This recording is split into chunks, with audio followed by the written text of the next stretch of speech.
Hello friends, வணக்கம். Welcome to தனா சமையல். இன்றைக்கி நம்ம கிச்சனில் பார்க்க போகிற ரெசிபி வாழைக்காய் கோலா உருண்டை குழம்பு எப்படி பண்ணுறது தான் பார்க்க போகிறோம். நம்ம டெய்லியுமே சாம்பார், கீரை, குருமா, கூட்டு இந்த மாதிரி குழம்பெல்லாம் செஞ்சுருப்போம். வாழைக்காய் கோலா உருண்டை குழம்பு இது வரைக்கும் ட்ரை பண்ணி பார்த்துருக்க மாட்டீங்க. ரொம்ப டேஸ்ட்டாக இருக்குங்க. செய்கிறது ரொம்ப ஈஸி. இந்த வாழைக்காய் கோலா உருண்டை குழம்பு கூட சுட சுட சாதத்தோடு போட்டு நீங்கள் சாப்பிட்லாம். இட்லி, தோசை, சப்பாத்தியோடலாம் ரொம்ப அருமையாக இருக்குங்க. வாங்க வீடியோக்குள்ளே போய் இந்த ரெசிபி எப்படி பண்ணுறதுன்னு பார்க்கலாம். வீடியோ பிடிச்சிருந்தா ஒரு லைக் கொடுங்க.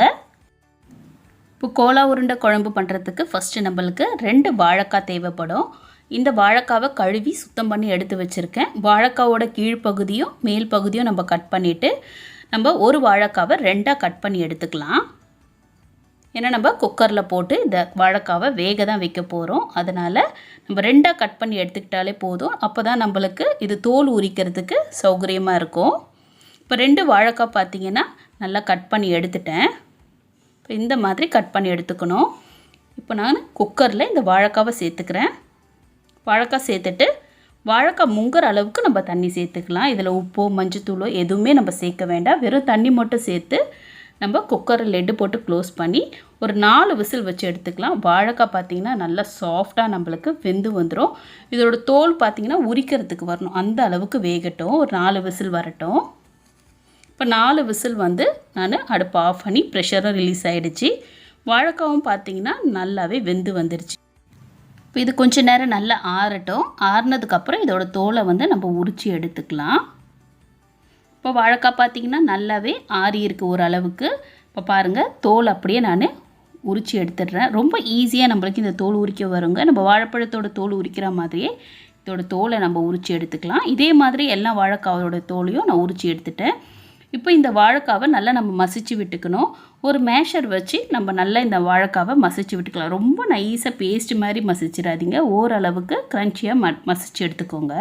இப்போ நல்லா மசித்த வாழைக்காயில் ஒரே ஒரு மீடியம் சைஸ் வெங்காயத்தை பொடியாக கட் பண்ணி சேர்த்துருக்கேன். ஒரு பச்சை மிளகாய் பொடியாக கட் பண்ணியிருக்கேன். பொடியாக நறுக்கின கொத்தமல்லி, கூடவே 1/2 ஸ்பூன் இஞ்சி பூண்டு பேஸ்ட், 1/2 ஸ்பூன் அளவுக்கு ஃப்ரெஷ்ஷாக நுணுக்கின சீரகப்பொடி, கொஞ்சமாக மஞ்சத்தூள், 1/2 ஸ்பூன் அளவுக்கு கரம் மசாலா, இப்போது 1/2 ஸ்பூன் அளவுக்கு தனி மிளகாத்தூள் சேர்த்துருக்கேன். பச்சை மிளகாய் சேர்த்துருக்கிறதுனால காரம் பார்த்து சேர்த்துக்கோங்க. தேவையான அளவுக்கு உப்பு சேர்த்துருக்கேன். இப்போ இந்த வாழைக்காவை நம்ம அப்படியே பிசைஞ்சோம்னா நம்மளுக்கு நல்லா பிணைய வராது. அதனால் இது கூட 2 டேபிள் ஸ்பூன் அளவுக்கு கடலை மாவு சேர்த்துருக்கேன். இந்த கடலை மாவு சேர்க்கும்போது நல்ல ஒரு பைண்டிங் கிடைக்கும். தண்ணி எதுவும் சேர்க்க வேண்டாம். இந்த கடலை மாவு சேர்த்துட்டு எல்லா பொருளையும் ஒன்றா சேர்த்து நம்ம நல்லா மிக்ஸ் பண்ணிக்கணும். இப்போ பிசையும் போது கொஞ்சம் மாவு தண்ணியாக இருக்கிற மாதிரி இருந்தால் கூட கொஞ்சமாக கடலை மாவு சேர்த்து பிசைஞ்சிக்கோங்க.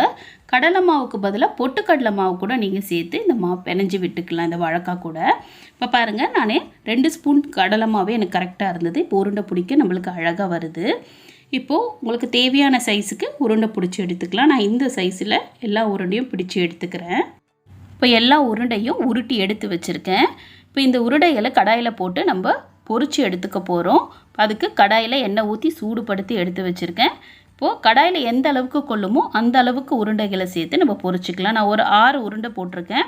எண்ணெய் நல்லா காஞ்சதுக்கப்புறம் மீடியம் ஃப்ளேமில் வச்சு தான் நம்ம இதை பொரிச்சு எடுக்கணும். இல்லைனா வெளியில் வந்து கிறிஸ்பாயிடும், உள்ளே வந்து நம்மளுக்கு சரியாக வேகாது. வாழைக்காய் ஏற்கனவே நம்ம வேக வச்சு தான் சேர்த்துருக்கோம். ஏன்னா கடலை மாவும் சேர்த்துருக்கோம்ல, அதனால் மீடியம் ஃப்ளேம்லேயே வச்சு நம்ம இதை பொரிச்சு எடுத்துக்கணும். போட்ட உடனே திருப்பி விட்டுடாதீங்க. ஒரு 2 நிமிஷம் ஆனதுக்கப்புறம் திருப்பி விட்டு நல்லா பொன்னிறம் ஆகிற வரைக்கும் நம்ம பொரிச்சு எடுத்துக்கலாம். இப்போ பாருங்கள், நல்லா கலர் மாறி வந்துடுச்சு. மீடியம் ஃப்ளேம்லேயே பொறுமையாக வச்சு தான் நம்ம பொரிச்சு எடுக்கணும். இப்போ நல்லா கலர் மாறி வந்ததுக்கப்புறம் எண்ணெயை வடிச்சிட்டு ஒரு பிளேட்டுக்கு மாற்றிக்கிறேன். இதே மாதிரி மீதி இருக்கிற உருண்டைகளையும் போட்டு நான் கடாயில் பொரிச்சு எடுத்துக்கிறேன். எல்லா உருண்டையும் பொரிச்சிட்டு பார்க்கலாம்.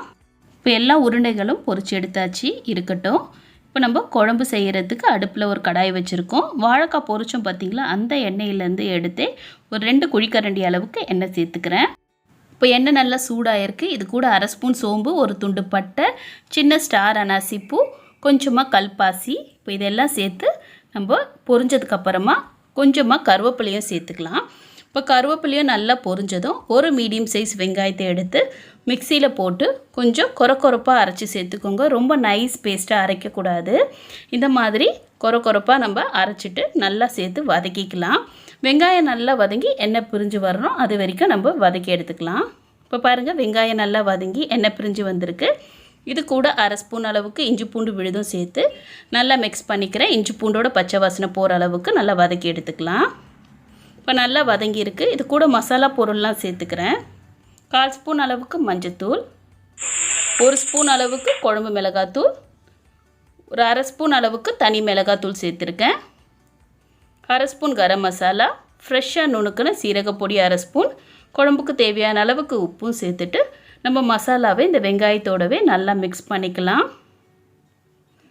அடுப்பை ஹை ஃப்ளேமில் வைக்காதீங்க, மீடியம் ஃப்ளேம்லேயே வச்சு நம்ம இதெல்லாம் செஞ்சுக்கணும். இப்போ மசாலா சேர்த்துட்டு எண்ணெய் பிரிஞ்சு வர ஆரம்பிச்சிருக்கு. இது கூட 2 மீடியம் சைஸ் தக்காளியை மிக்சியில் போட்டு நல்லா பேஸ்ட்டாக நான் அரைச்சி வச்சுருக்கேன், தண்ணி சேர்க்காமல். இப்போ அந்த தக்காளியோட விழுதும் சேர்த்து இந்த மசாலாவோடவே நல்லா நம்ம வதக்கி விட்டுக்கணும். எல்லாம் ஒன்றா சேர்ந்து எண்ணெய் பிரிஞ்சு வர வரைக்கும் நம்ம வதக்கி எடுத்துக்கலாம். பாருங்கள் நல்லா வதங்கி இப்போது எண்ணெய் பிரிஞ்சு வர ஆரம்பிச்சிருக்கு. இந்த ஸ்டேஜில் இந்த குழம்புக்கு தேவையான அளவுக்கு தண்ணி சேர்த்துக்கலாம். நான் ஒரு 3 கப் அளவுக்கு தண்ணி சேர்த்துருக்கேன். தண்ணி சேர்த்து நல்லா ஒரு வாட்டி மிக்ஸ் பண்ணிடலாம். இப்போ நல்லா மிக்ஸ் பண்ணதுக்கப்புறம் இது கூட உங்கள்கிட்ட புதினா இலை இருந்தால் ஒரு 4-5 இலை எடுத்து நல்லா கையில் சின்ன சின்னதாக கிள்ளி சேர்த்துக்கோங்க. இந்த குழம்புல இந்த புதினா சேர்க்கும் போது நல்ல ஒரு ஃப்ளேவர் கிடைக்கும். சேர்த்துட்டு நல்லா ஒரு வாட்டி மிக்ஸ் பண்ணிவிட்டு இல்லை உப்பு எல்லாம் கரெக்டாக இருக்கான்னு செக் பண்ணி பார்த்துட்டு லிட்டு போட்டு க்ளோஸ் பண்ணி நம்ம ஒரு 5 நிமிஷம் கொதிக்க வச்சு எடுத்துக்கலாம். இப்போ 5 நிமிஷம் ஆயிருக்கு. ஓப்பன் பண்ணி பார்க்குறேன். குழம்பு பார்த்திங்கன்னா நல்லா கொதிச்சு வந்திருக்கு. இப்போ குழம்போட அளவும் பாருங்கள், நீங்கள் ஃபஸ்ட்டை விட இப்போ கொஞ்சம் கம்மியாக இருக்குது. இப்போ இது கூட நான் 1 கப் அளவுக்கு தேங்காய் துருவலை மிக்சியில் போட்டு நல்லா அரைச்சி முதல் பால் 2ஆம் பால் எடுத்திருக்கேன். திக்கான தேங்காய் பால் 1 கப் அளவுக்கு சேர்த்துருக்கேன். நீங்கள் தேங்காவை கூட அரைச்சி சேர்த்துக்கலாம், இல்லை பால் எடுத்தும் சேர்த்துக்கலாம். நான் பாலாக சேர்த்துருக்கேன். சேர்த்துட்டு நல்லா ஒரு வாட்டி மிக்ஸ் பண்ணிவிட்டு நம்ம குழம்ப தேங்காய் பால் சேர்த்துருக்கறதுனா ஒரு கொதி வரட்டும். இப்போ குழம்பு பாருங்கள் நல்லா ஒரு கொதி வந்துடுச்சு. இப்போ நம்ம பொரிச்சு வச்சுருக்க உருண்டைகளை இதோட சேர்த்துக்கலாம். குழம்பு பார்த்திங்கன்னா இந்தளவுக்கு தண்ணியாக இருந்தால் தான் நம்ம உருண்டைகள் போட்டதுக்கப்புறம் ஊறி ஓரளவுக்கு திக்காக வரும். இப்போ நம்ம பொரிச்சு வச்சுருக்க வாழைக்காய் கோலா உருண்டையை இதோட சேர்த்துக்கலாம். சேர்த்துட்டு ஒரு கொதி மட்டும் வரட்டும். அதுக்கப்புறம் ஸ்டவ் ஆஃப் பண்ணிவிடுங்க. ரொம்ப நேரம் கொதிக்க வேண்டியதில்லை, ஏன்னா நம்ம கோலா உருண்டையை சுட்டு தான் போட்டிருக்கோம். இப்போ நல்லா ஒரு கொதி வர ஆரம்பிச்சிருச்சு. இப்போ இதுக்கு மேலே பொடியாக நறுக்கின கொத்தமல்லி இலை சேர்த்துக்கிறேன். சேர்த்துட்டு இப்போ நம்ம ஸ்டவ்வை ஆஃப் பண்ணிடலாம். ஆஃப் பண்ணிவிட்டு அப்படியே லிட்டு போட்டு க்ளோஸ் பண்ணிவிடுங்க. இந்த உருண்டைகள் எல்லாம் நல்லா ஊறி நல்லா சாஃப்டாக வந்துடும். அப்புறம் ஒரு 5 நிமிஷம் கழித்து நம்ம திறந்து பார்க்கலாம். இப்போ ஒரு 5 நிமிஷம் கழித்து நம்மளோட வாழைக்காய் கோலா உருண்டை குழம்பு சூப்பராக ஊறி ரெடியாக இருக்குது பாருங்கள். ஃபஸ்ட்டு குழம்பு பாருங்கள் எந்த அளவுக்கு தண்ணியாக இருந்தது. இப்போ பாருங்கள் நல்லா திக்காக நம்மளுக்கு சூப்பராக நம்மளுக்கு குழம்பு ரெடியாக இருக்குங்க. இது சாதத்தோடு வச்சு நீங்கள் ஒரு அப்பளம் வச்சோ இல்லை முட்டை ஆம்லேட்டோடவோ சூப்பராக சாப்பிட்லாம். இல்லை சப்பாத்தி செஞ்சு சப்பாத்திக்கு சைடிஷ்ஷாக வச்சு சாப்பிட்லாம். இட்லி தோசையோடவும் சாப்பிட்லாம். ரொம்ப நல்லா இருக்குங்க. நீங்களும் இந்த வாழைக்காய் கோலா உருண்டை குழம்பு ட்ரை பண்ணி பாருங்கள். ட்ரை பண்ணி பார்த்துட்டு உங்களோட ஃபீட்பேக்கை என்னோட ஷேர் பண்ணுங்கள். இந்த வீடியோ உங்களுக்கு பிடிச்சிருந்தா வீடியோக்கு ஒரு லைக் கொடுங்க. இது வரைக்கும் நம்ம சேனல் தனா சமையலை சப்ஸ்கிரைப் பண்ணலைன்னா மறக்காமல் சப்ஸ்கிரைப் பண்ணி பெல் ஐக்கானை கிளிக் பண்ண மறந்துடாதீங்க. நாளைக்கு வேறு ஒரு இன்ட்ரெஸ்டிங்கான ரெசிபியில் உங்களை மீட் பண்ணுறேன். தேங்க்யூ.